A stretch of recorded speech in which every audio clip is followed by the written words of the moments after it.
بسم اللہ الرحمن الرحیم۔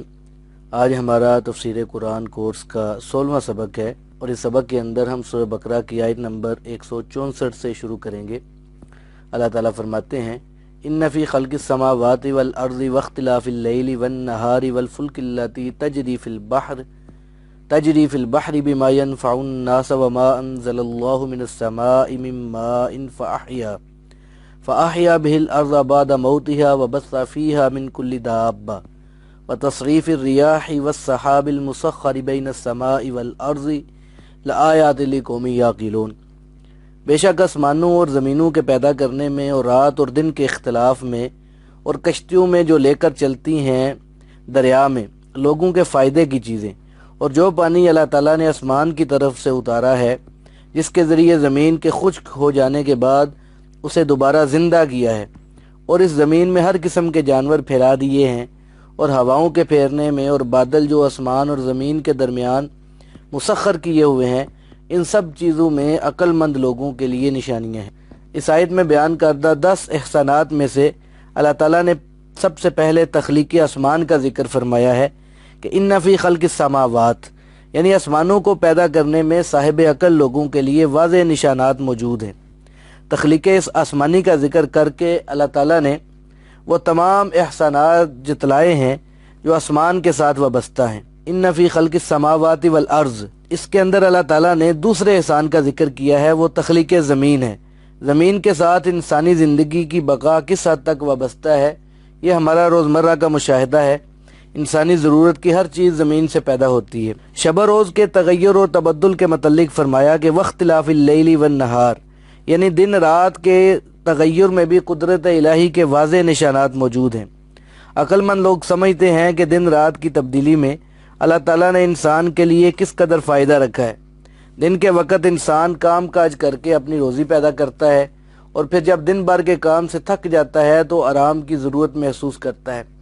اللہ تعالیٰ نے اس کے آرام کے لیے رات بنا دی ہے تاکہ وہ آرام و سکون حاصل کر کے اگلے دن کی مشقت کے لیے پھر سے تیار ہو جائے۔ اگر ہمیشہ دن ہی رہتا یا ہمیشہ رات ہی چاہی رہتی تو گزر اوقات میں بہت مشکلات آنے کا اندیشہ تھا۔ اس کے بعد اللہ تعالیٰ نے فرمایا کہ والفلک اللاتی تجری فی البحر، دریا اور سمندر میں چلنے والی کشتیاں اور جہاز بما ينفع الناس، جن سے لوگ فائدہ اٹھاتے ہیں، یہ بھی ایسی چیزیں ہیں جن میں عقل و شعور رکھنے والے لوگوں کے لیے نشانیاں ہیں۔ دریائی اور سمندری راستے قدیم زمانے سے نقل و حمل کے معروف راستے ہیں۔ جو دنیا ترقی کر رہی ہے، ان ذرائع میں خاطرہ ترقی بھی ہوئی ہے۔ کشتیوں کی جگہ بڑے بڑے مال بردار جہاز مرز وجود میں آئے ہیں جن کے ذریعے لاکھوں ٹن مال ایک جگہ سے دوسری جگہ منتقل ہوتا ہے۔ خشکی اور ہوائی ذرائع کی نسبت بحری ذرائع سے نقل و حمل آج بھی سستی ہے۔ یہی وجہ ہے کہ دنیا کے کسی ایک کونے میں پیدا ہونے والی چیز دنیا کے دوسرے کونے تک آسانی پہنچ رہی ہے۔ تو اللہ تعالیٰ نے یہ احسانات میں سے تیسرے نمبر پر ذکر فرمایا کہ دریا اور سمندر میں چلنے والی کشتیاں اور جہاز جن سے لوگ فائدہ اٹھاتے ہیں۔ چوتھے نمبر پہ اللہ نے فرمایا کہ وما انزل اللہ من السماء من ماء، کہ یہ بھی اللہ کی نشانیوں میں سے ہے کہ اس نے آسمان سے پانی نازل کیا ہے۔ فأحیا به الارض بعد موتها، جس کے ذریعے مردہ زمین کو دوبارہ زندہ کیا ہے۔ انسان اور جانوروں کے لیے خوراک کی پیداوار کا انحصار زیادہ تر پانی پر ہے۔ اگر پانی نہ ہو تو کوئی چیز پیدا نہ ہو۔ آسمان سے نزول آب سے مراد بارش ہے۔ قرآن پاک میں بار بار آتا ہے کہ دیکھو ہم کس طرح بادلوں کو ایک جگہ سے دوسری جگہ چلاتے ہیں اور پھر ان کے ذریعے خشک زمین پر بارش برساتے ہیں، جن کے ذریعے ہم کھیتیاں اگاتے ہیں جو تمہارے اور تمہارے جانوروں کے لیے خوراک بنتی ہے۔ تو یہ بھی اللہ تعالیٰ کا خاص انعام ہے۔ بارش کی نعمت کو ذکر کرنے کے بعد اللہ تعالیٰ نے فرمایا کہ وَبَثَّ فِيهَا مِن كُلِّ دَابَّةٍ، یہ اللہ کے واضح دلائل میں سے ہے کہ اس نے زمین میں ہر قسم کے جانور پھیلا دیے۔ ذرا غور کریں کہ اللہ نے انسان کی خدمت کے لیے کتنے جانور پیدا فرمائے ہیں۔ اللہ نے انسان کی خدمت کے لیے اتنے جانور پیدا فرمائے ہیں کہ جن کا شمار بھی نہیں کیا جا سکتا۔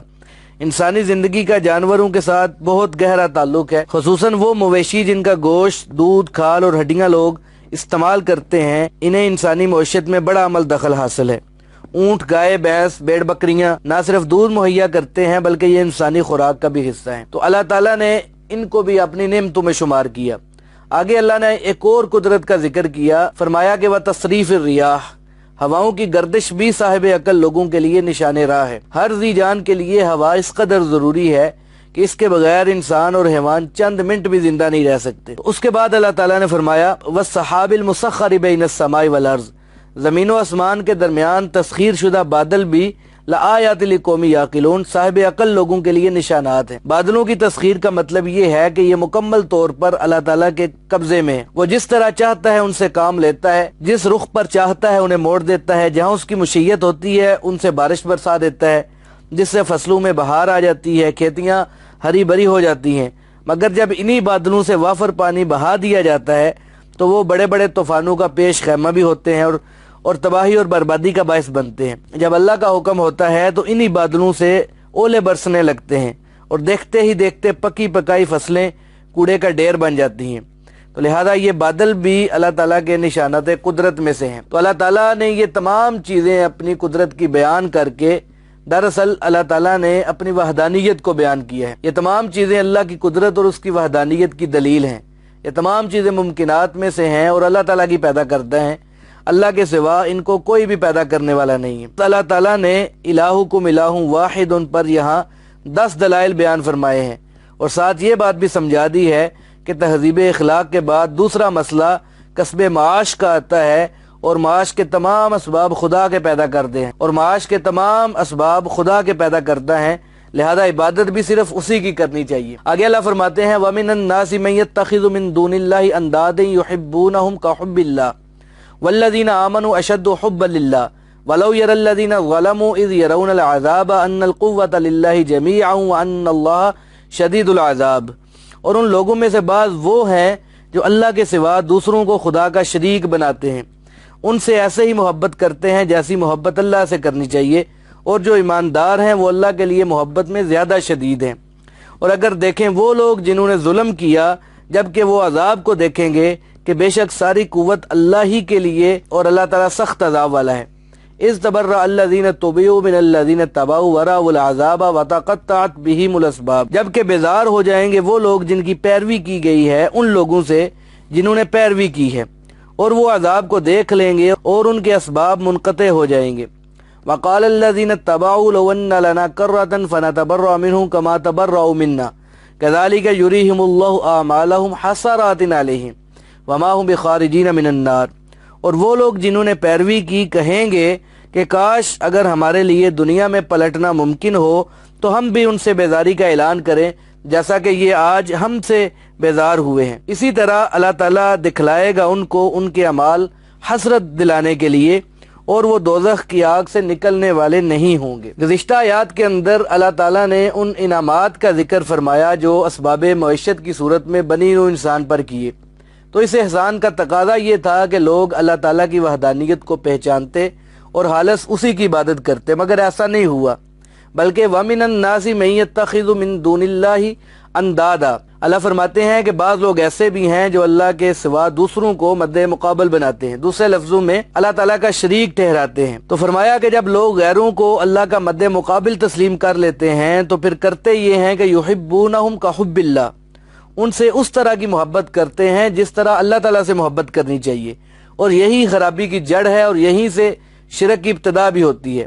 جب غیر اللہ کی محبت اللہ کی محبت سے تجاوز کر جاتی ہے یا اس کے برابر آ جاتی ہے تو پھر تمام وہ صفات غیر اللہ میں بھی تسلیم کر لی جاتی ہیں جو اللہ کے ساتھ مخصوص ہیں، اور پھر غیر اللہ سے بھی اسی طرح حاجت روائی اور مشکل کشائی کا مطالبہ ہوتا ہے جو اللہ جل جلالہ سے ہونا چاہیے۔ اس لیے فرمایا کہ بعض بدبخت ایسے بھی ہیں جو اللہ کا شریک ٹھہراتے ہیں اور پھر ان سے ایسی ہی محبت کرتے ہیں جیسی محبت اللہ کی ذات سے ہونی چاہیے۔ فرمایا کہ شرک اس نجاست کے برخلاف والذین آمنوا اشد حبا للہ، اہل ایمان کا گروہ ایسا بھی ہے جن کے دل میں شدید ترین محبت صرف اللہ ہی کی ہے، وہ اللہ کے ساتھ دوسروں کو مد مقابل ٹھہرا کر ان کو اللہ کی محبت میں برابر کا شریک نہیں بناتے۔ یہ بات تو واضح ہے کہ اللہ تعالیٰ ہی محبوب حقیقی ہے، اس کے ساتھ محبت باقی تمام مخلوق کی محبت سے زیادہ ہونی چاہیے۔ غیر اللہ کی محبت کو اللہ کی محبت کے مساوی بھی درجہ نہیں دینا چاہیے اور نہ ہی دیا جا سکتا ہے، ورنہ یحبونہم کحب اللہ، اس کی زد میں آ جائے گا۔ اب سوال یہ پیدا ہوتا ہے کہ اگر کوئی شخص اشد حب للہ یعنی اللہ کے ساتھ سب سے زیادہ محبت کا دعوے دار ہو تو اس کی جانچ کے لیے کون سا معیار ہے کہ اس کا دعویٰ درست ثابت ہو جائے؟ تو مفسرین فرماتے ہیں کہ کسی کی محبت کی کسوٹی جو ہے وہ اطاعت ہے۔ جب اطاعت کا وقت آئے گا تو پتہ چلے گا کہ محبت کا دعوے دار اپنے محبوبی حقیقی کی اطاعت کس طرح کرتا ہے۔ مثال کے طور پہ ایک طرف اللہ کا حکم ہے اور دوسری طرف والدین، پیر یا استاذ کا حکم ہے، تو ان میں سے وہ کس کو ترجیح دیتا ہے؟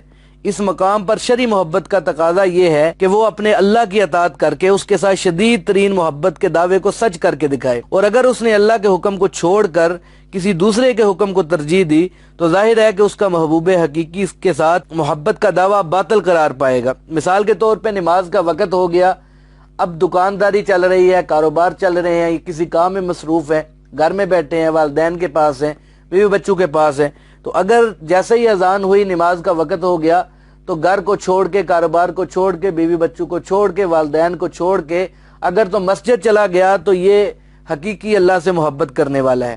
اور اگر وہ اپنے کاروبار کو نہیں چھوڑتا، بیوی بچوں کو نہیں چھوڑتا، والدین کو نہیں چھوڑتا، گھر میں ہی رہتا ہے، نماز کو چھوڑ دیتا ہے، تو اس کا اللہ تعالیٰ سے محبت کا اگر دعویٰ ہے تو یہ دعویٰ درست نہیں ہوگا۔ اہل ایمان کا ہمیشہ یہی طریقہ رہا ہے کہ والذین آمنوا اشد حبا للہ، کہ انہیں سب سے زیادہ محبت اللہ کی ذات سے ہوتی ہے۔ وہ کسی غیر اللہ کی محبت کو اللہ کی محبت کے برابر نہیں جانتے۔ جہاں تک نبی کی محبت کا تعلق ہے، اللہ نے حکم دیا ہے کہ نبی سے محبت کرو، تو نبی کی محبت نبی کی اطاعت کے اندر ہے، اور اطاعت جو ہے یہ عبادت نہیں ہوتی۔ آج لوگ اللہ تعالیٰ کی وحدانیت اور اس کی محبت کے دعوے دار بھی ہیں، مگر ما فوق الاسباب غیر اللہ کو بھی مدد کے لیے پکارتے ہیں۔ یہ اللہ سے محبت نہیں ہو سکتی۔ فرمایا کہ وَلَوْ يَرَى الَّذِينَ ظَلَمُوا، اگر ظالم لوگ دیکھیں گے، اِذْ يَرَوْنَ الْعَذَابَ، جبکہ وہ عذاب کو دیکھ لیں گے، أَنَّ الْقُوَّةَ لِلَّهِ جَمِيعًا، تو انہیں معلوم ہو جائے گا کہ ساری طاقت تو اللہ ہی کے پاس ہے، وَأَنَّ اللَّهَ شَدِيدُ الْعَذَابِ، اور اللہ تعالیٰ سخت گرفت کا مالک بھی ہے۔ مقصد یہ ہے کہ غیروں کی محبت کو اللہ کی محبت کے ہم پلہ گرداننے والوں پر یہ راز قیامت کے دن کھلے گا کہ وہ غلطی میں مبتلا تھے۔ فرمایا اذ تبرأ الذین اتبعوا من الذین اتبعوا، قیامت کے دن اس ہولناک وقت کو یاد کرو جب وہ جن کی پیروی کی گئی اپنے پیروکاروں سے بیزار ہو جائیں گے۔ یعنی وہ لوگ جو دنیا میں مطاع مانے جاتے تھے، ان کے مطیع ان کے ہر حکم پر سر تسلیم خم کر لیتے تھے، آج وہی پادری، وہی پیر اپنے مریدوں کو صاف جواب دے دیں گے کہ ہم نے تمہیں کب کہا تھا کہ ہمیں اللہ کا شریک ٹھہرا لو، یہ بےہودہ کام تو تم اپنی مرضی سے کرتے تھے، ہم نے تو نہیں کہا تھا کہ ہمیں اللہ کا بیٹا بنا لو، اس کا اوتار بنا لو، یا مشکل کشا حاجت روا بنا لو۔ حتیٰ کہ جب حضرت عیسیٰ علیہ السلام سے بھی سوال ہوگا کہ کیا آپ نے لوگوں سے کہا کہ مجھے اور میری والدہ کو الہ بنا لو، تو آپ جواب دیں گے کہ اے مولا، یہ کیسے ممکن ہے کہ میں کوئی ایسی بات کہوں جس کے کہنے کا مجھے کوئی حق نہیں ہے۔ مطاع اس دن انکار کر دیں گے۔ وراء العذاب، عذاب سامنے نظر آئے گا۔ وتقطعت بہم الاسباب، اور تمام اسباب منقطع ہو جائیں گے۔ وقال الذین اتبعوا، اور پیروکار کہیں گے یا افسوس کا اظہار کریں گے، لو ان لنا کرہ، اگر ہمیں ایک دفعہ پھر دنیا میں پلٹنے کی مہلت مل جائے، اجازت مل جائے، تو فنتبرأ منہم، ہم بھی ان رہنماؤں سے اسی طرح بیزار ہو جائیں گے، کما تبرؤ منا، جیسا کہ یہ آج ہم سے بیزار ہو گئے۔ یعنی اب ہمیں حقیقت حال کا علم ہو گیا ہے، اب اگر یہ ہمیں دنیا میں مل جائیں تو ہم ہرگز ان کی تابعداری نہیں کریں گے۔ ایسے ہی لوگوں کے متعلق سورہ احزاب میں آتا ہے کہ انا اطعنا سادتنا وکبراءنا، کہ ہم نے تو اپنے سرداروں اور بڑوں کا اتباع کیا، فاضلونا السبیل، انہوں نے ہمیں گمراہ کر دیا، ہمیں سیدھے رستے سے بھٹکا دیا۔ کاش کہ ہم نے تیرے رسولوں کا اتباع کیا ہوتا، ہم نے تو اپنے بزرگوں کی بات مانی ہے۔ اے مولا کریم، ربنا آتہم ضعفین من العذاب، آج ان لوگوں کو دگنا عذاب دے، کیونکہ یہ خود بھی گمراہ ہوئے، ہمیں بھی گمراہ کیا۔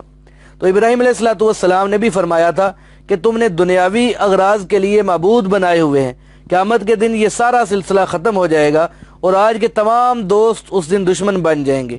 پیار، محبت اور الفت صرف وہی کام آئے گی جو اللہ کی خاطر کی گئی ہے، اس کے علاوہ تمام ذرائع کٹ جائیں گے۔ فرمایا کہ کذالک یریہم اللہ اعمالہم حسرات علیہم، اسی طرح اللہ تعالیٰ ان کے اعمال ان کو حسرت بنا کر دکھائے گا، وہاں پر ان کا بیزاری کا اعلان کچھ کام نہیں آئے گا، بلکہ ان کے عذاب میں اضافہ ہی ہوگا۔ وما ہم بخارجین من النار، ان کے لیے جہنم سے رہائی کی کوئی صورت نہیں ہوگی، وہ ہمیشہ اس میں جلتے رہیں گے۔ وجہ بیان ہو چکی ہے کہ وہ کیوں جلتے رہیں گے، اس وجہ سے کہ انہوں نے غیر اللہ کی محبت کو اللہ کے محبت کے برابر قرار دیا، شرک میں مبتلا ہوئے اور باطل پرست لوگوں کا اتباع کیا۔ آگے اللہ فرماتے ہیں یا ایھا الناس کلوا مما فی الارض حلالا طیبا ولا تتبعوا خطوات الشیطان انہ لکم عدو مبین، اے لوگو، زمین میں جو حلال اور پاکیزہ چیزیں ہیں ان میں سے کھاؤ اور شیطان کے قدموں کی پیروی نہ کرو، بے شک وہ تمہارے لیے صریح اور کھلا دشمن ہے۔ انما یأمرکم بالسوء والفحشاء وان تقولوا علی اللہ ما لا تعلمون، بے شک شیطان تم کو برائی اور بے حیائی کی باتوں کا حکم دیتا ہے اور یہ کہ تم اللہ پر وہ چیزیں کہو جو تم نہیں جانتے۔ وَإِذَا قِيلَ لَهُمُ اتَّبِعُوا مَا أَنزَلَ اللَّهُ قَالُوا بَلْ نَتَّبِعُ مَا أَلْفَيْنَا عَلَيْهِ آبَاءَنَا أَوَلَوْ كَانَ آبَاؤُهُمْ لَا يَعْقِلُونَ شَيْئًا وَلَا يَهْتَدُونَ، اور جب ان لوگوں سے کہا جاتا ہے کہ تم اس چیز کی پیروی کرو جس کو اللہ نے اتارا ہے، تو کہتے ہیں بلکہ ہم اس چیز کی پیروی کریں گے جس پر ہم نے اپنے باپ دادا کو پایا ہے، اگرچہ ان کے باپ دادا نہ کسی چیز کو سمجھتے ہوں اور نہ وہ سیدھے راہ پر ہوں۔ وَمَثَلُ الَّذِينَ كَفَرُوا كَمَثَلِ الَّذِي يَنْعِقُ بِمَا لَا يَسْمَعُ إِلَّا دُعَاءً وَنِدَاءً صُمٌّ بُكْمٌ عُمْيٌ فَهُمْ لَا يَعْقِلُونَ، اور ان لوگوں کی مثال جنہوں نے کفر کیا اس شخص کی ہے جو آواز دیتا ہے اس کو کہ نہیں سنتا مگر بلانا اور پکارنا، یہ بہرے ہیں، گونگے ہیں، اندھے ہیں اور وہ کچھ بھی نہیں سمجھتے۔ تو اللہ تعالیٰ یہاں پہ فرماتے ہیں کہ یا ایھا الناس کلوا مما فی الارض حلالا طیبا، اے لوگو زمین کی حلال اور پاکیزہ چیزیں کھاؤ، ولا تتبعوا خطوات شیطان، شیطان کے نقش قدم پر نہ چلو، انہ لکم عدو مبین، وہ تمہارا کھلا دشمن ہے۔ تو یہاں پر حلال اور پاکیزہ چیزیں کھانے کا حکم دے کر اللہ تعالیٰ نے بنی نوع انسان کو قانون کی پابندی کا درس دیا ہے کہ اللہ تعالیٰ نے جو چیزیں حلال قرار دی ہیں صرف انہیں استعمال کرو اور حرام خوری سے بچ جاؤ۔ اگر تم اللہ کے قائم کردہ اس قانون کی پابندی نہیں کرو گے تو اصل راستے سے بھٹک کر شیطان کے نقش قدم پر چلو گے، نتیجہ ظاہر ہے کہ ترقی کے مقام پر پہنچنے کی بجائے ظلمت کی گہرائیوں میں پہنچ جاؤ گے۔ حلال چیز وہ ہے جسے اللہ تعالیٰ نے اپنے انبیاء علیہ السلام کے ذریعے شرعاً حلال قرار دیا ہے، اور پاکیزہ وہ چیز ہے جو بذات ہی لذیذ بھی ہو، کیونکہ بدبودار چیز کو کوئی شخص کھانا پسند نہیں کرے گا۔ تو کسی چیز کی پاکیزگی کے لیے یہ بھی شرط ہے کہ اس کے ساتھ کسی کا حق متعلق نہ ہو۔ اگلی آیات کے اندر حلال و حرام کی حکمت اور ان اشیاء کی تفصیل بھی بیان ہوگی، مثلا بکری حلال ہے مگر خنزیر حرام ہے، اسی طرح اونٹ حلال ہے مگر شیر حرام ہے۔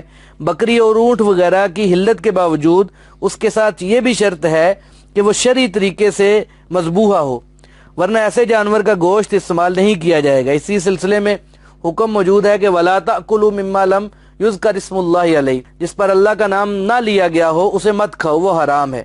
اسی طرح جس جانور پر غیر اللہ کا نام لیا گیا ہو وہ بھی حرام ہے، مردار بھی حرام ہے۔ تو اس کی تفصیل جو ہے وہ اگلی آیات کے اندر آ رہی ہے۔ حضرت سعد بن ابی وقاص رضی اللہ تعالیٰ عنہ نے حضور صلی اللہ علیہ وآلہ وسلم سے عرض کیا، دعا فرمائیں اللہ تعالیٰ مجھے مستجاب الدعوات بنا دے، یعنی اللہ تعالیٰ میری ہر دعا کو قبول فرما لے۔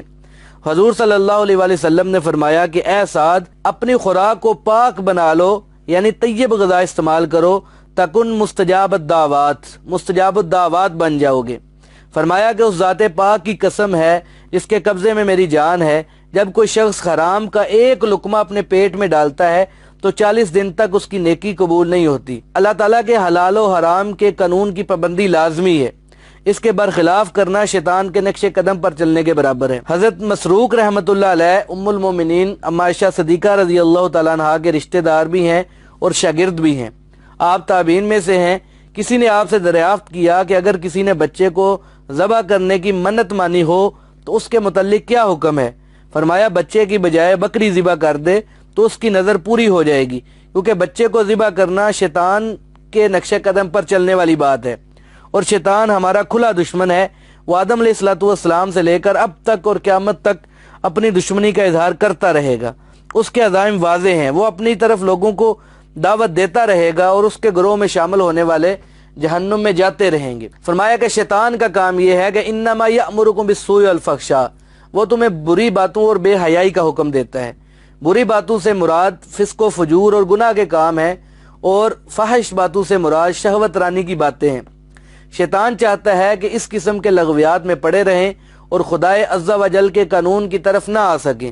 وہ یہ بھی چاہتا ہے کہ وَأَن تَقُولُوا عَلَى اللَّهِ مَا لَا تَعْلَمُونَ، تم خدا کے متعلق ایسی باتیں کہو جو تم نہیں جانتے، یعنی بغیر جانے بوجھے اللہ کے ساتھ ایسی باتیں منسوب کر دی جائیں جو اللہ کی شان کے مطابق نہ ہوں۔ تو شیطان چاہتا ہے کہ بندے ان کاموں کے اندر ہی پڑے رہیں۔ تو جو لوگ شیطان کے پیچھے چل پڑتے ہیں، شیطان کی باتوں کو ماننے لگ جاتے ہیں اور گناہوں اور بے حیائی کے کاموں میں پڑ جاتے ہیں، تو تو انہی لوگوں کے متعلق فرمایا کہ وَإِذَا قِيلَ لَهُمُ اتَّبِعُوا مَا أَنزَلَ اللَّهُ، جب ان سے کہا جاتا ہے کہ اللہ کی نازل کردہ چیزوں کا اتباع کرو، یعنی اللہ تعالیٰ کے نافذ کردہ قوانین پر چلو، تو قالوا بل نتبع ما الفینا علیہ آباءنا، تو کہتے ہیں کہ ہم تو اسی چیز کی پیروی کریں گے جن پر ہم نے اپنے باپ دادا کو پایا ہے۔ کہتے تھے ہم تو اپنے بڑوں کے راستے کو نہیں چھوڑیں گے، ہم ان کے عقیدے اور رسم و رواج کی پیروی کریں گے، وہ بھی تو آخر عقل و شعور رکھتے تھے۔ تو اس لیے فرمایا کہ اولو کان آباؤہم لا یعقلون شیئا ولا یہتدون، اگر ان کے آباء و اجداد نہ تو عقل مند ہوں اور نہ ہدایت یافتہ ہوں تو کیا پھر یہ انہی کے راستے پر چلیں گے؟ تو یہ اللہ تعالیٰ نے ان کو جواب گویا کہ دیتے ہوئے فرمایا کہ اولو کان آباؤہم لا یعقلون شیئا ولا یہتدون، کہ اگر ان کے آباء و اجداد عقل مند بھی نہ ہوں، ہدایت یافتہ بھی نہ ہوں، تو کیا یہ بیوقوف انہی کے راستے پر چلیں گے؟ آگے اللہ تعالیٰ نے شیطان کے نقش قدم پر چلنے والے کفار کی مثال بیان فرمائی کہ وَمَثَلُ الَّذِينَ كَفَرُوا كَمَثَلِ الَّذِي يَنْعِقُ بِمَا لَا يَسْمَعُ إِلَّا دُعَاءً وَنِدَاءً، اور کافروں کی مثال اس چرواہے کی ہے جو اپنے جانوروں کو آواز دیتا ہے، جو اس کی چیخ اور پکار کو سنتے تو ہیں مگر سمجھ نہیں سکتے۔ اسی طرح کافر بھی اللہ کے نبی کی آواز تو سنتے ہیں مگر جانوروں کی طرح ان کی سمجھ میں کچھ نہیں آتا۔ فرمایا کہ صم بکم عمی فہم لا یعقلون، وہ بہرے ہیں، گونگے ہیں اور اندھے ہیں، یہ لوگ عقل و شعور سے بھی عاری ہیں۔ تو اللہ تعالیٰ نے انسان کو 3 بڑی نعمتیں عطا کی ہیں، یعنی سننے کی قوت ہے، بولنے کی قوت ہے اور دیکھنے کی قوت ہے، مگر لوگ ہیں کہ ان قوتوں کو استعمال نہیں کرتے اور گونگے، بہرے اور اندھے بنے ہوئے ہیں۔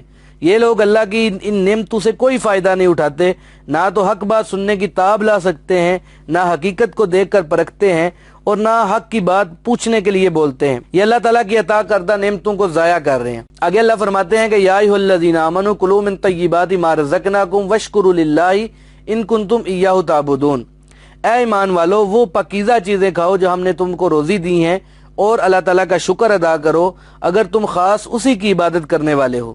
انما حرم علیکم المیتۃ والدم ولحم الخنزیر وما احل به لغیر اللہ فمن اضطر غیر باغ ولا عاد فلا اثم علیہ ان اللہ غفور الرحیم، بے شک اللہ تعالیٰ نے تم پر حرام قرار دیا ہے مردار، خون، خنزیر کا گوشت اور وہ چیز جس پر اللہ کے سوا کسی دوسرے کا نام پکارا گیا ہو، پس جو شخص مجبور ہو گیا اس حال میں کہ وہ نافرمانی کرنے والا نہیں ہے اور نہ زیادتی کرنے والا ہے، پس اس پر کچھ بھی گناہ نہیں ہے، بے شک اللہ تعالیٰ بخشنے والا مہربان ہے۔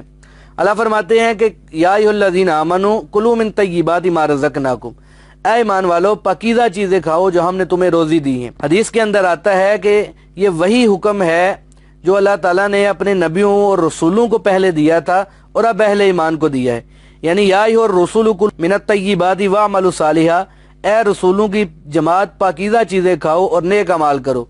تو تمام انبیاء اور اہل ایمان کو ناپاک چیزوں کے کھانے سے منع فرمایا، کیونکہ ایسی چیزیں کھانے سے انسان میں خرابی پیدا ہوتی ہے۔ پاک اشیاء کا کھانا اور ناپاک چیزوں سے پرہیز ایک ایسا عمل ہے کہ اللہ تعالیٰ نے اسے اب پیغمبر صلی اللہ علیہ وآلہ وسلم کی صفت کے طور پر بھی بیان کیا ہے کہ وہ ایسا رسول ہے کہ یحل لہم الطیبات ویحرم علیہم الخبائث، لوگوں کے لیے پاکیزہ چیزوں کو حلال اور خبیث اور ناپاک چیزوں کو حرام ٹھہراتا ہے۔ تو اللہ تعالیٰ نے جن چیزوں کو خبیث قرار دیا ہے ان کے استعمال سے یا تو جسمانی خرابی پیدا ہوتی ہے یا پھر روحانی خرابی پیدا ہوتی ہے۔ پاک چیز وہ ہے جس کے اندر کوئی بھی خباثت نہ ہو، خباثت جو ہے ظاہری بھی ہوتی ہے، باطنی بھی ہو سکتی ہے۔ آگے فرمایا کہ اللہ کی عطا کردہ روزی میں سے پاکیزہ چیزیں کھاؤ، واشکروا للہ، اور اللہ کا شکر ادا کرو، ان کنتم ایاہ تعبدون، اگر تم خالص اسی کے عبادت گزار ہو۔ شکر ادا کرنے کے کئی طریقے ہیں، مثلا زبان سے شکر ادا کرنا یہ ہے کہ اللہ کی حمد و ثنا بیان کرے۔ اذا کا شکر یہ ہے کہ ایسے اعمال انجام دیے جائیں جن سے اللہ کی تعظیم کا اظہار ہو، اور دل سے شکر ادا کرنا یہ ہے کہ دل میں یہ اعتقاد رکھے کہ تعظیم کے مستحق صرف اللہ کی ذات ہے، اس کے ساتھ اس کا کوئی بھی شریک نہیں ہے۔ یہ حدیث قدسی میں اللہ تعالیٰ کا ارشاد ہے کہ جنوں اور انسانوں کی ایک حالت یہ بھی ہے کہ اخلق و یعبد غیری، پیدا میں کرتا ہوں، عبادت وہ دوسروں کی کرتے ہیں، ان کے نام کی نظر و نیاز دیتے ہیں۔ اسی طرح فرمایا کہ ارزق و یشکر غیری، رزق میں دیتا ہوں، روزی میں پہنچاتا ہوں، مگر وہ شکر دوسروں کو ادا کرتے ہیں۔ تو جن چیزوں کو اللہ نے حلال کیا ہے ان کا قانون بیان کرنے کے بعد اللہ تعالیٰ نے حرام چیزوں کا بھی تذکرہ کیا ہے جن کا استعمال کرنا انسان کے لیے قطعاً حرام ہے، بالکل بھی جائز نہیں ہے۔ فرمایا کہ انما حرم علیکم المیتۃ والدم ولحم الخنزیر وما احل به لغیر اللہ، بے شک تم پر حرام ہے مردار، خون، خنزیر کا گوشت اور وہ چیز جس پر اللہ کے سوا کسی غیر کا نام پکارا گیا ہو۔ تو حرام چیزوں کے اندر پہلا نمبر مردار کا ہے۔ مردار سے مراد وہ جانور ہے جو حلال اور ذبح کرنے کے قابل تو ہو مگر بغیر ذبح کیے خود بخود مر جائے، ایسا جانور حرام کی فہرست میں آ جائے گا اور اس کا کھانا قطعاً ناجائز ہوگا۔ دوسری چیز جس کو اللہ تعالیٰ نے حرام قرار دیا ہے وہ خون ہے۔ وہ بہتا ہوا خون ہے جو رگوں میں چلتا ہے اور ذبح کرتے وقت بہہ جاتا ہے۔ سورۃ انعام کے اندر اللہ تعالیٰ نے اسے دمم مسفوحہ یعنی بہایا ہوا خون کہا ہے۔ یہ قطعی حرام ہے اور اس کا استعمال جائز نہیں ہے۔ البتہ رگوں کا خون بہہ جانے کے بعد جو خون گوشت میں رہ جاتا ہے وہ حرام نہیں ہے۔ اور تیسرے نمبر پہ جس حرام چیز کا اللہ نے ذکر کیا وہ خنزیر کا گوشت ہے۔ فرمایا کہ وَلَحْمَ الْخِنزِيرِ یعنی خنزیر کا گوشت بھی قطعی حرام ہے۔ یہاں پر صرف گوشت کا ذکر کیا ہے مگر مراد یہ ہے کہ جب اس کا گوشت حرام ہے تو اس کی ہر چیز کا استعمال حرام ہے۔ اس کی ہڈیاں، بال، چربی وغیرہ یہ ساری چیزیں جو ہے یہ حرام ہیں۔ سورۃ انعام کے اندر خنزیر کے متعلق آتا ہے کہ اِنَّهُ رِجْسٌ، یہ بالکل ناپاک ہے، یعنی اس کا استعمال بالکل حرام ہے۔ حدیث کے اندر آتا ہے کہ قرب قیامت جب عیسیٰ علیہ السلام کا ظہور ہوگا تو آپ صلیب کو توڑیں گے اور خنزیر کو قتل کریں گے، تو ان دونوں کاموں سے عیسائیوں کی تذلیل مقصود ہے۔ عیسیٰ علیہ السلام صلیب کو توڑ کر یہ ثابت کریں گے کہ ان کے نام نہاد پیروکاروں کا یہ عقیدہ باطل تھا کہ انہوں نے مسیح علیہ السلام کو سولی پر لٹکا دیا ہے۔ اسی طرح عیسائی خنزیر کا گوشت بڑے شوق سے کھاتے ہیں۔ خنزیر کو قتل کرنے کا مقصد بھی عیسائیوں کی اس بات پر تذلیل ہے کہ وہ خنزیر کے گوشت کو بکری کی طرح حلال سمجھ کر کھاتے رہے ہیں۔ شاہ ولی اللہ محدث دہلوی رحمۃ اللہ فرماتے ہیں کہ خنزیر کے حرمت کی وجہ یہ ہے کہ اس جانور میں ایسی خصلتیں پائی جاتی ہیں جو انسانی فطرت کے خلاف ہیں۔ مثلا خنزیر جو ہے یہ گندگی کھانے والا جانور ہے۔ حضور صلی اللہ علیہ وآلہ وسلم کا فرمان ہے کہ گندگی کھانے والے جانور کا کھانا مکروہ تحریمی ہے۔ حتیٰ کہ اگر حلال جانور مثلا گائے، بھینس، اونٹ، بکری وغیرہ بھی گندگی کھانے لگ جائے تو اسے باندھ کر 10 دن تک گھاس کھلائیں ورنہ اس کا دودھ اور گوشت مکروہ ہوگا۔ بعض اوقات گندگی کھانے کی وجہ سے جانور میں طرح طرح کی بیماریاں پیدا ہو جاتی ہیں اور اس کی وجہ سے جانور کا ذوق بھی بگڑ جاتا ہے۔ تو چونکہ خنزیر یہ گندگی کھاتا ہے لہذا اس کا اثر اس کے گوشت بلکہ ہر عضو میں سرایت کر جاتا ہے، اس لیے اس کا کھانا قطعی حرام ہے۔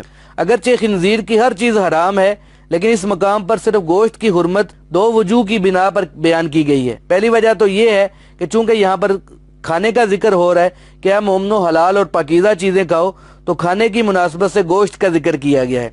اس جانور کی باقی اشیاء یعنی ہڈیاں، چمڑا، چربی وغیرہ حرام تو ہیں مگر یہ چونکہ کھانے کے کام نہیں آتی، بعض دوسرے طریقوں سے انسانی استعمال میں آتی ہیں، اس لیے یہاں پہ اس کو بیان نہیں کیا گیا۔ تو گوشت کے ذکر کی دوسری وجہ یہ ہے کہ اس کا گوشت ہر حالت میں حرام ہے، چاہے وہ شرعی طریقے سے ذبح کیا گیا ہو یا نہ کیا گیا ہو۔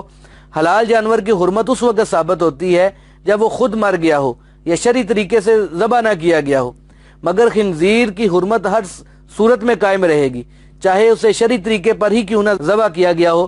جس طرح باقاعدہ ذبح کرنے سے کتے کا گوشت بھی کھانا جائز نہیں ہوتا، اسی طرح خنزیر کا گوشت بھی حلال نہیں ہے، چاہے اسے شرعی طریقے سے ہی ذبح کیوں نہ کیا جائے۔ آگے اللہ فرماتے ہیں کہ یا ایھا الذین آمنوا کلوا من طیبات ما رزقناکم واشکروا للہ ان کنتم ایاہ تعبدون انما حرم علیکم المیتۃ والدم ولحم الخنزیر وما احل به لغیر اللہ فمن اضطر غیر باغ ولا عاد فلا اثم علیہ ان اللہ غفور رحیم۔ تو جو چیزیں حرام ہیں ان میں سے چوتھی چیز وما احل به لغیر اللہ ہے، یعنی تمہارے لیے وہ چیز حرام ہے جس پر اللہ کے سوا غیر کا نام پکارا جائے، یعنی ایسا جانور یا کوئی دوسری چیز جسے غیر اللہ کے تقرب اور اس کی خوشنودی حاصل کرنے کے لیے نامزد کیا جائے، ایسی چیز میں مردار سے بھی زیادہ خباثت سرایت کر جاتی ہے، چنانچہ اللہ تعالیٰ نے اس کو حرام قرار دیا ہے۔ فقہا فرماتے ہیں کہ اس بات پر علماء کا اتفاق ہے کہ جو شخص غیر اللہ کے تقرب اور خوشنودی کے لیے جانور ذبح کرے وہ مرتد ہو جائے گا، اس کا جو ذبح کیا ہوا جانور ہے وہ بھی مردار کی طرح حرام ہو جائے گا۔ ذبح کے بارے میں مسلم شریف کے اندر روایت آتی ہے جو اللہ کے سوا کسی غیر کے نام پر ذبح کرتا ہے اس پر اللہ کی لعنت ہے۔ تو 4 حرام چیزوں کو بیان کرنے کے بعد اللہ تعالیٰ نے فرمایا کہ ایک صورت ایسی بھی ہے کہ یہ حرام جو ہے وہ جائز ہو جاتی ہیں۔ وہ کون سی صورت ہے کہ فمن اضطر غیر باغ ولا عاد فلا اثم علیہ، جو کوئی اضطراری حالت میں ہو، مثلا بھوک سے اگر کوئی مر رہا ہے اور حلال چیزوں میں سے کوئی چیز جو ہے وہ میسر نہیں ہے، حرام ہی چیزیں میسر ہیں تو ایسی صورت میں جان بچانے کی خاطر ان چیزوں کا کھا لینا درست ہوگا۔ اور فرمایا کہ یہ اس حد تک ہی جائز ہے کہ نہ تو بغاوت پر اتر آیا ہے اور نہ ہی ضرورت سے زیادہ استعمال کرنے والا ہے۔ تو اس آیت کے اندر 4 چیزوں کو صرف حرام قرار دیا گیا ہے، یعنی مردار، خون، خنزیر کا گوشت اور غیر اللہ کے نام پر نامزد کی ہی چیزیں۔ حالانکہ ان کے علاوہ بھی بہت سے جانور، مثلا کتا، بلی، ریچھ، بندر، لنگور، گدھا، کوا، چھپکلی وغیرہ یہ حرام ہیں۔ تو شاہ رفیع الدین رحمۃ اللہ علیہ فرماتے ہیں کہ صرف 4 چیزوں کی حرمت بیان کرنے کا مطلب یہ نہیں کہ ان 4 کے علاوہ باقی تمام چیزیں حلال ہیں، بلکہ بات یہ ہے کہ یہاں صرف ان چیزوں کا نام لیا گیا ہے جو عام طور پر استعمال میں آتی ہیں، اور مقصود یہ ہے کہ ان چیزوں کو کبھی حلال نہ جاننا یہ قطعی حرام ہے۔ البتہ اس کے علاوہ بہت سی دوسری چیزیں بھی حرام ہیں جن کا ذکر قرآن پاک کے دوسرے مقامات پر آتا ہے۔ حدیث پاک میں بھی بعض اشیاء کی حرمت بیان ہوئی ہے، لہذا ان 4 کے علاوہ باقی سب چیزوں کو حلال سمجھنا یہ بھی درست نہیں ہے۔ اور صرف 4 چیزوں کی حرمت بیان کرنے کی ایک دوسری وجہ یہ بھی ہے کہ مشرک لوگ 4 حلال چیزوں کو حرام سمجھتے تھے۔ ان کا ذکر سورہ مائدہ میں موجود ہے کہ وہ لوگ بحیرہ، سائبہ، وسیلہ اور حام کو حرام سمجھتے تھے، مگر اللہ نے فرمایا کہ ہم نے تو ان چیزوں کو حرام نہیں کیا، تم نے ان کی حرمت کس شریعت سے نکالی ہے؟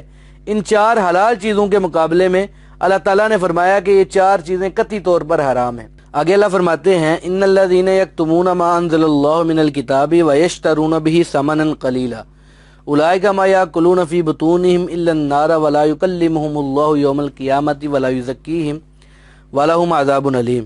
بے شک وہ لوگ جو اس چیز کو چھپاتے ہیں جو اللہ نے کتاب میں نازل کی ہے اور اس کے بدلے تھوڑی قیمت خریدتے ہیں، یہی لوگ ہیں جو نہیں کھاتے اپنے پیٹوں میں مگر آگ، اور اللہ تعالیٰ ان کے ساتھ قیامت کے دن بات نہیں کرے گا اور نہ ان کو پاک کرے گا اور ان کے لیے دردناک عذاب ہوگا۔ اولئک الذین اشتروا الضلالۃ بالہدی والعذاب بالمغفرہ فما اصبرہم علی النار۔ یہی لوگ ہیں جنہوں نے ہدایت کے بدلے گمراہی کو اور مغفرت کے بدلے عذاب کو خرید لیا ہے، یہ لوگ دوزخ کی آگ پر کس قدر صبر کرنے والے ہیں۔ ذالک بان اللہ نزل الکتاب بالحق وَإِنَّ الَّذِينَ اخْتَلَفُوا فِي الْكِتَابِ لَفِي شِقَاقٍ بَعِيدٍ۔ اس وجہ سے کہ بے شک اللہ تعالیٰ نے کتاب کو حق کے ساتھ نازل کیا ہے، اور بے شک وہ لوگ جنہوں نے کتاب میں اختلاف کیا البتہ وہ ضد میں دور جا پڑے ہیں۔ ان الذین یکتمون ما انزل اللہ من الکتاب، بے شک وہ لوگ جو اللہ کی طرف سے کتاب میں نازل کردہ احکامات کو چھپاتے ہیں۔ تو یہ دراصل یہودیوں کی صفت تھی جو پہلے پارے میں بیان ہوئی، اس کو اللہ تعالیٰ نے یہاں پر دوبارہ بیان کیا۔ اور وَيَشْتَرُونَ بِهِ ثَمَنًا قَلِيلًا، اور اس کے بدلے میں، اللہ کی آیات کے بدلے میں دنیا کا حقیر مال قبول کرتے ہیں۔ اولئک ما یاکلون فی بطونہم الا النار، ایسے لوگ اپنے پیٹ کے اندر آگ کے سوا کچھ بھی نہیں بھرتے۔ تو یہودیوں اور عیسائیوں کی طرف سے کتمان حق کے متعلق پہلے پارے میں بھی تفصیلاً بیان ہو چکا ہے کہ وہ دنیا کے حقیر مفاد کی خاطر اللہ تعالیٰ کے احکامات کو چھپاتے رہے، اور حق کو چھپانا ایک ایسا سنگین جرم ہے جس کو اللہ تعالیٰ بار بار بیان فرما رہے ہیں۔ یہ بار بار اللہ تعالیٰ کے بیان فرمانے سے اس مسئلے کی اہمیت کا اندازہ بھی ہوتا ہے، اور ہم یہ بھی دیکھتے ہیں کہ یہ بیماری اہل کتاب تک ہی محدود نہیں رہی، بلکہ یہ بیماری مسلمانوں میں بھی سرایت کر چکی ہے کہ وہ معمولی دنیاوی نفع کی خاطر اپنی آخرت کو خراب کر لیتے ہیں۔ بات تو یہودیوں کی ہے کہ وہ اس طرح کرتے تھے، لیکن تنبیہ مسلمانوں کو بھی ہو رہی ہے کہ تم اس طرح کے کام نہ کرنا۔ تو فرمایا کہ ایسے لوگوں پر قیامت کے دن اللہ تعالیٰ سخت ناراض ہوں گے، ان کی طرف مہربانی کے ساتھ توجہ کرنا تو درکنار، ولا یکلمہم اللہ یوم القیامہ، اللہ تعالیٰ ان کے ساتھ کلام کرنا بھی پسند نہیں کریں گے، بلکہ ان کی طرف سے اللہ تعالیٰ غیظ و غضب کی نگاہ سے دیکھیں گے، جس کا نتیجہ یہ ہوگا کہ ولا یزکیہم، اللہ تعالیٰ ان کا تزکیہ بھی نہیں کریں گے۔ امام ترمذی رحمۃ اللہ علیہ فرماتے ہیں کہ اللہ کی وحدانیت پر ایمان رکھنے والے ہمیشہ دوزخ میں نہیں رہیں گے، گناہگار ہونے کی صورت میں دوزخ میں جائیں گے مگر تزکیے کے لیے۔ جب وہ اپنے گناہوں کی سزا بھگت لیں گے تو اللہ تعالیٰ ان کو پاک کر دیں گے اور وہ دوزخ سے نکال لیے جائیں گے۔ مگر یہاں پر حق کو چھپانے والوں کے متعلق فرمایا کہ اللہ تعالیٰ انہیں کبھی پاک نہیں کرے گا، بلکہ وہ ہمیشہ ہمیشہ کے لیے جہنم میں رہیں گے۔ وَلَهُمْ عَذَابٌ عَلِيمٌ، اور وہاں ان کے لیے دردناک عذاب ہوگا۔ اور آگے فرمایا کہ اولئک الذین اشتروا الضلالۃ بالہدی والعذاب بالمغفرہ، یہی لوگ ہیں جنہوں نے ہدایت کے بدلے میں گمراہی اور مغفرت کے بدلے میں عذاب کو خرید لیا ہے۔ اگر یہ لوگ حق کو چھپانے کی بجائے اسے ظاہر کرتے، خود بھی حق پر عمل کرتے اور ان کی دیکھا دیکھی دوسرے بھی عمل پیرا ہوتے تو اللہ تعالیٰ کی رحمت ان کے شامل حال ہوتی، ان کو گناہوں کی معافی ملتی اور یہ قیامت کے دن بھی سرخرو ہو جاتے، مگر یہ لوگ تو خود دوزخ کو اختیار کر رہے ہیں۔ فما اصبرهم علی النار، دوزخ کی آگ پر یہ کس قدر صبر کرنے والے ہیں، ان کا بڑا حوصلہ ہے جو دوزخ میں داخل ہوں گے۔ ذالک بان اللہ نزل الکتاب بالحق، اس وجہ سے کہ اللہ تعالیٰ نے کتاب حق کے ساتھ نازل فرمائی، مگر ان لوگوں نے اسے چھپا لیا ہے، حق کو ظاہر نہیں ہونے دیا۔ وَإِنَّ الَّذِينَ اخْتَلَفُوا فِي الْكِتَابِ، اور جنہوں نے کتاب میں اختلاف کیا یعنی اپنی مرضی کا مطلب بیان کیا، جیسا کہ یہودیوں کا شیوہ ہے کہ وہ مطلب بھی غلط بیان کرتے ہیں اور تشریح بھی غلط کرتے ہیں، تو ایسے لوگوں کے متعلق فرمایا کہ لفی شقاق بعید، وہ ضد میں دور جا پڑے ہیں، ایسے لوگوں کے راہ راست پر آنے کی کوئی بھی توقع باقی نہیں رہی، وہ سزا کے مستحق ہیں۔ یہ حکم تاکیداً دوبارہ اللہ نے فرمایا۔ آگے اللہ فرماتے ہیں لیس البر ان تولوا وجوہکم قبل المشرق والمغرب ولکن البر من آمن باللہ والیوم الآخر والملائکۃ والکتاب والنبیین وآتى المال على حبه ذوی القربى والیتامى والمساکین وابن السبیل والسائلین وفی الرقاب وأقام الصلاة وآتى الزکاة والموفون بعہدهم اذا عاہدوا والصابرین فی البأساء والضراء وحین الباس اولئک الذین صدقوا واولئک هم المتقون۔ نیکی یہ نہیں ہے کہ تم اپنے چہروں کو مشرق اور مغرب کی طرف پھیرو، بلکہ نیکی تو اس شخص کی ہے جو اللہ پر ایمان لایا، قیامت کے دن پر، اللہ کے فرشتوں پر اور سب کتابوں پر ایمان لایا اور اللہ کے سب نبیوں پر، اور دیا اس نے مال اس کی محبت پر قرابت داروں کو، یتیموں کو، مسکینوں کو اور مسافروں کو اور محتاجوں کو اور گردنوں کو چھڑانے میں، اور اس نے نماز کو قائم کیا اور زکوٰۃ ادا کرتا رہا، اور اپنے وعدوں کو پورا کرنے والے ہیں جبکہ عہد کرتے ہیں، اور سختی اور تکلیف میں صبر کرنے والے ہیں، اور لڑائی کے وقت بھی یہی لوگ سچے ہیں اور یہی لوگ متقی ہیں۔ تو ان آیات کے اندر اللہ تعالیٰ نے اس چیز کو واضح کیا ہے کہ خالص ایمان والے لوگ کون ہیں۔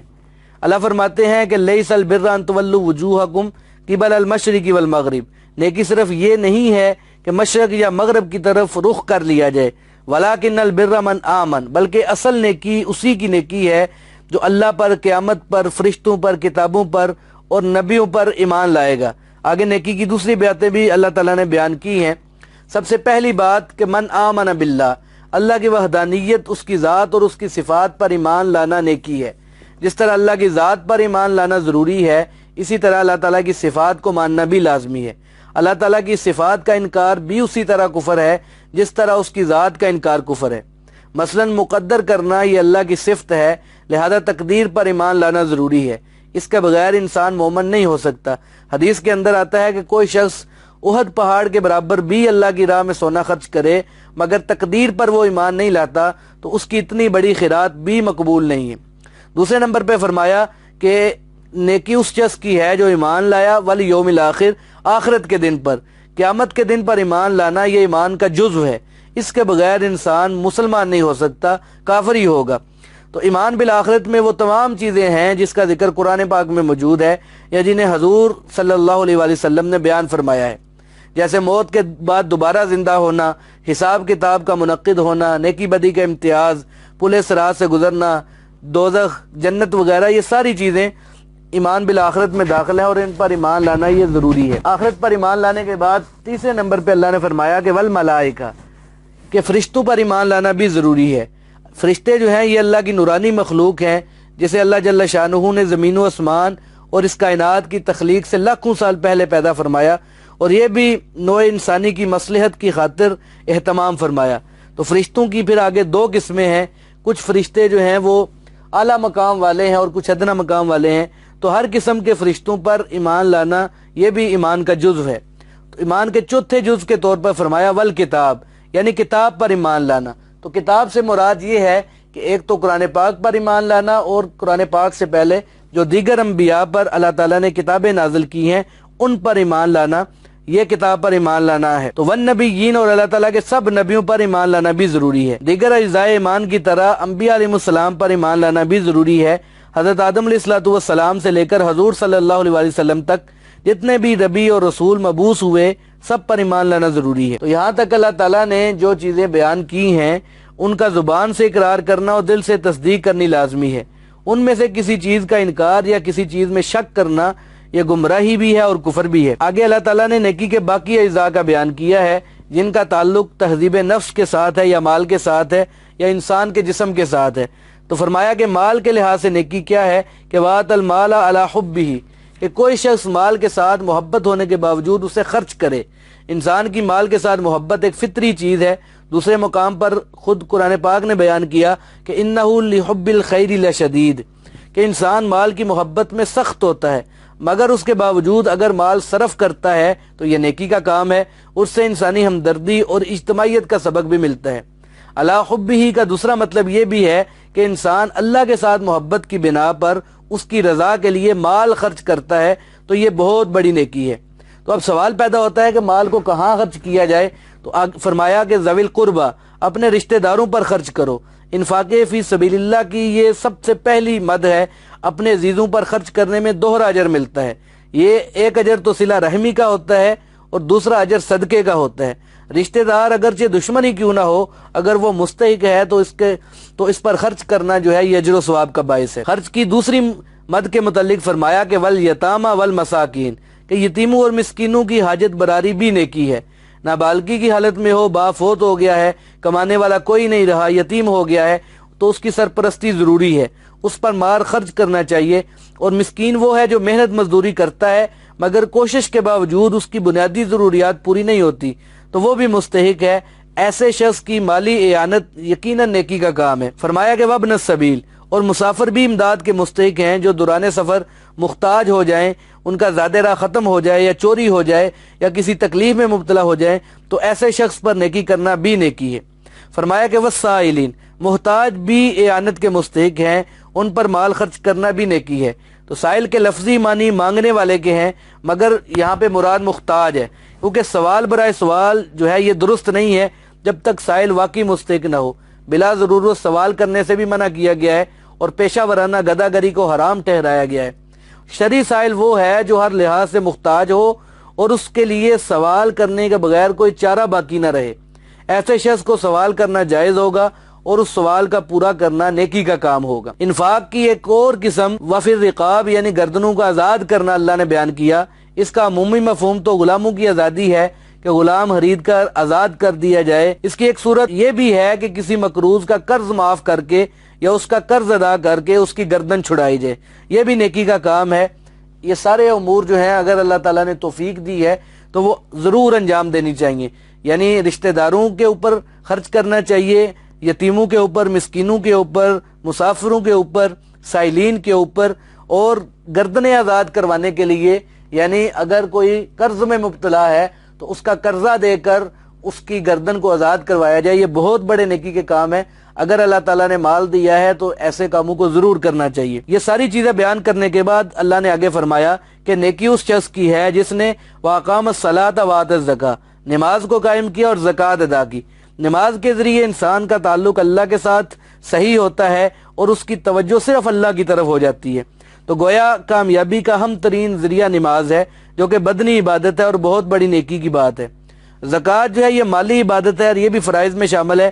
حضور صلی اللہ علیہ وآلہ وسلم کا ارشاد ہے کہ مال میں زکوٰۃ کے علاوہ بھی حق ہے، صرف زکوٰۃ کے ادا کر دینے سے مال کا حق مکمل ادا نہیں ہو جاتا، یہ تو فرض ہے اور صاحب نصاب ہر سال ادا کرتا ہے۔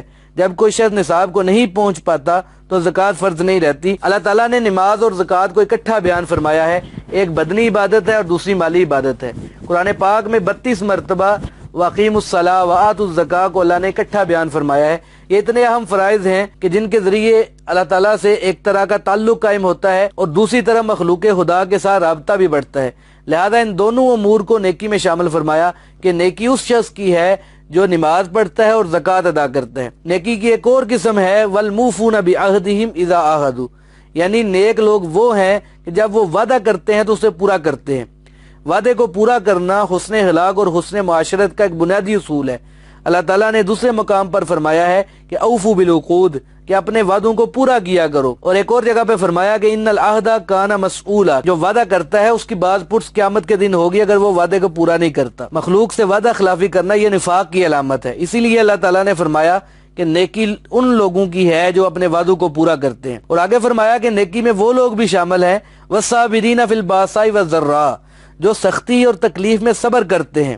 باسائی اس تکلیف کو کہتے ہیں جو انسان پر باہر سے وارد ہو، مثلا کوئی مالی یا جانی نقصان ہو جائے، زلزلہ یا طوفان آ جائے، اور ذرا وہ تکلیف ہے جو انسانی جسم کے اندر پیدا ہوتی ہے، جیسے بیمار ہو گیا، پھوڑا نکل آیا، جسم کے کسی حصے میں درد ہونے لگا، تو فرمایا کہ نیکی ان لوگوں کی ہے جو اندرونی یا بیرونی پریشانی میں مبتلا ہو کر بھی صبر سے کام لیتے ہیں۔ وحین الباس، اور وہ لوگ بھی نیکی کرنے والے ہیں کہ میدان جہاد میں پہنچنے والی تکلیف کو خوشی سے برداشت کرتے ہیں، حتیٰ کہ اپنی جان تک کی بازی لگا دیتے ہیں۔ تو فرمایا کہ جن لوگوں میں مذکورہ اوصاف پائے جاتے ہیں نیکی ان لوگوں کی ہے۔ اولئک الذین صدقوا، یہی سچے لوگ ہیں اور ایمان کی دولت سے مالا مال ہیں، راہ خدا میں خرچ کرتے ہیں، نماز قائم کرتے ہیں، زکوٰۃ ادا کرتے ہیں، وعدوں کو پورا کرتے ہیں اور ہر حال میں صبر کا دامن نہیں چھوڑتے، تو یہ نیک لوگ ہیں۔ وَأُولَٰئِکَ هُمُ الْمُتَّقُونَ، اور یہی متقی ہیں جو کفر اور شرک سے پاک ہیں، گناہوں سے بچتے ہیں۔ سورہ بقرہ کی ابتدائی آیات میں گزرا ہے کہ یہ کتاب ہدی للمتقین کے لیے ہے، یعنی تقوی پکڑنے والوں کے لیے یہ کتاب ہدایت ہے۔ اور متقی کون لوگ ہیں؟ جو اس آیت کے اندر بیان کردہ صفات کے حامل ہیں۔ تو جو لوگ متقی ہیں ان کے لیے قرآن پاک جو ہے یہ ہدایت کا ذریعہ ہے۔ اللہ تعالی ہم سب کو متقی بنائے۔